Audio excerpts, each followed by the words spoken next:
9th of May in history. Let's find out what happened on the 9th of May in history. In 1671, Captain Blood tries to pinch England's crown jewels. Following an elaborate ruse played on the Tower of London's custodian, Captain Thomas Blood and his henchmen attempt to steal the crown jewels. The sceptre is sawn in two, the crown flattened, and the sovereign's orb hidden down a pair of trousers. Blood will be captured, but pardoned by King Charles II.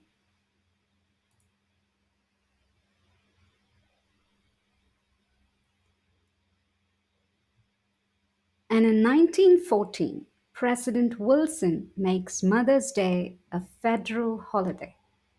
Since 1905, Anna Jarvis has lobbied various officials to adopt a holiday honoring mothers, and she's succeeded in convincing many US states to take part.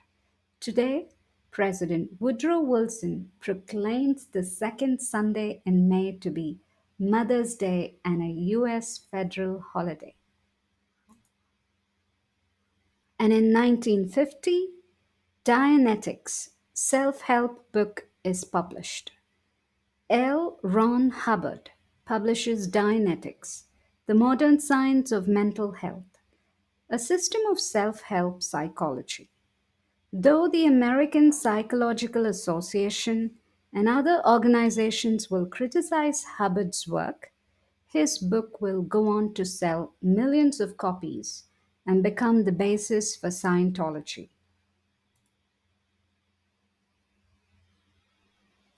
And in 1958, Hitchcock's Vertigo premieres in San Francisco, a tale of manic obsession and cruel deception. Alfred Hitchcock's latest thriller has its world premiere. Vertigo will disappoint at the box office and receive lukewarm reviews, but will grow in stature to be considered one of history's greatest films.